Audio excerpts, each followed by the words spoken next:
So happy again to have you here so that we can start introducing more about the inspiration economy theory. I think whatever we have covered earlier should help you to see the base of where we are coming from. And we hope that today specifically, and in this lecture, you're going to see more about the depth of inspiration economy theory. So let us talk about more about what is a theory and how it is formed in social sciences first. A theory is a coherent set of ideas. It is set by vision, a specific vision about a specific issue, and it includes usually assumptions about some factors. For example, about the scope of the course of this theory, about the dominating factor of this theory, and then the collective assumptions of both the socio-economy that you are targeting and, for example, in our case, the inspiration economy. My work since 2016 and 2015 have shown that there are factors relevant to economy, psychology, social sciences, and the demographics and anthropology, all of them, including even some sciences like physics and medicine and so on, all of them have the possibility to create an impact on the human behavior and the societal changes. The synthesis that we have done since 2016 shows that these factors work together to explain the phenomena studied by the theory, as per the Schumpeter 2021. So a theory is a formulation of a conceptual relations, as we mentioned, like a relation between inspiration economy and socio economy, or perhaps formulation of equations, which you're going to see later, and you're going to see in our also module about formulas of inspiration economy or about models of inspiration economy, which show a set of variables in the light of which a bundle of experiences is interpreted. And these set of relations, these set of variables set the law and for the theory, and it emphasize what type of formulas we are focusing on. So in a theory also, it is a set of laws, while the group of concepts could come from a collection of notes and also assumptions. While a theory is a set of law, where the concept is also a collection of notes and a set of assumptions. When we talk about the inspiration economy, it's both. It's a theory and it is a concept. However, a theory in social and economic sciences is subject to systematic procedures. Why we put certain procedures, certain techniques, certain steps, certain stages, so that we ensure that it have variability. Anyone can do it in a certain way, and he will reach to approximately to the same outcome in short time or long time.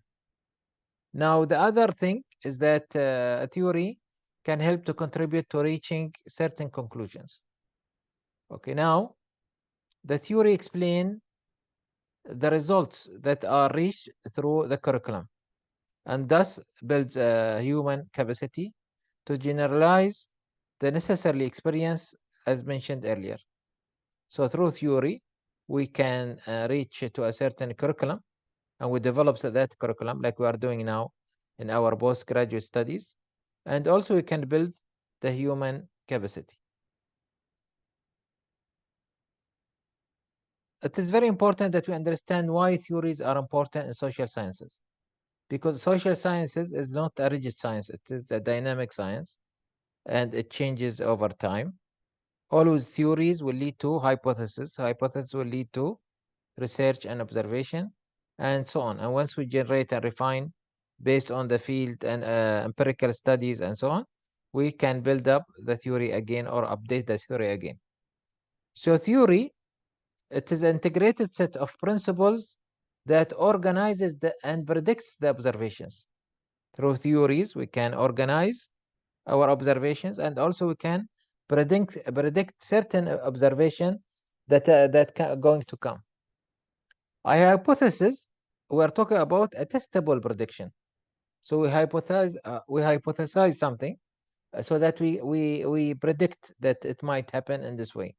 We don't know whether it's right or wrong, but based on the experience, based on the data, based on the primary data, this is the suggestion. And often implied by a theory, other theory sometimes. We have also the operational definition, which is a statement of procedures or operations used to define research variables.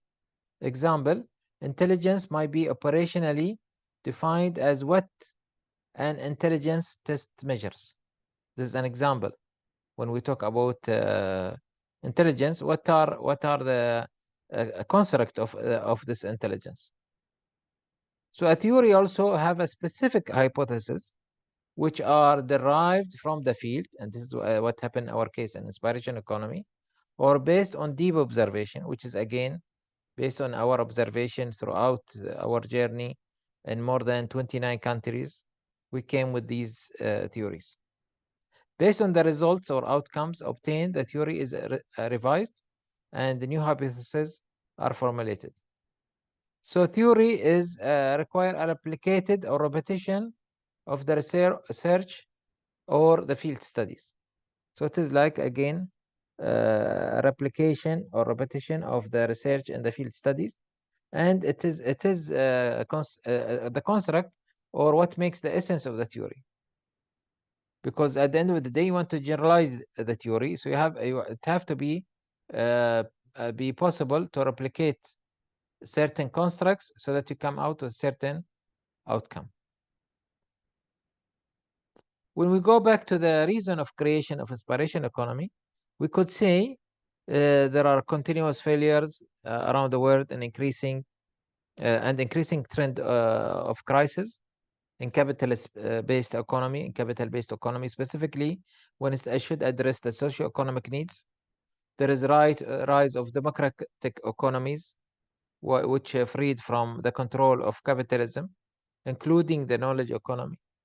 There is evolution of psychology and behavioral economics and neurosciences and social sciences and anthropology and behavioral economics. All of them, they are also helping for the creation of inspiration economy. And there is a risk of increasing scarcity mentality. Many people believe that now the world is getting more scarce resources. So, and it is full of scarcity or scarce resources. There is no abundance. They can't see the abundance of the world. For that, we are seeing wars, migration, instability, and so on. These four things actually created for us, or for me specifically, how we focus on intrinsic powers of the community, okay, driven by the economy. And this is why we brought the inspiration economy. So inspiration economy is about, again, techniques, resources that help us to overcome failures, help us to utilize the knowledge in general that we have, help us to bring certain solutions to the behaviors and so on, and also help us to overcome the scarcity in our mindset so that we can build abundant mindset. And this one is what's bring what we call it capacity versus demand solutions, not supply versus demand solutions. Now, of course, with the inspiration economy, we had brought other economies like youth economy, like resilience economy, like aging economy, and so on. So our program is made from three areas mainly, as we mentioned always. There is a research and development through field projects. There are programs and courses that have intended learning outcome, which is built on inspiration engineering mindset. And there is of course, the implementation and the courses that we are doing on the inspiration, youth, and resilience economies, which has come from the field. So the more we do projects desktop and from the field, and the more we do program delivery, the more we're going to create live models that talks about itself. I think I will stop here and continue with you in next session. Thank you.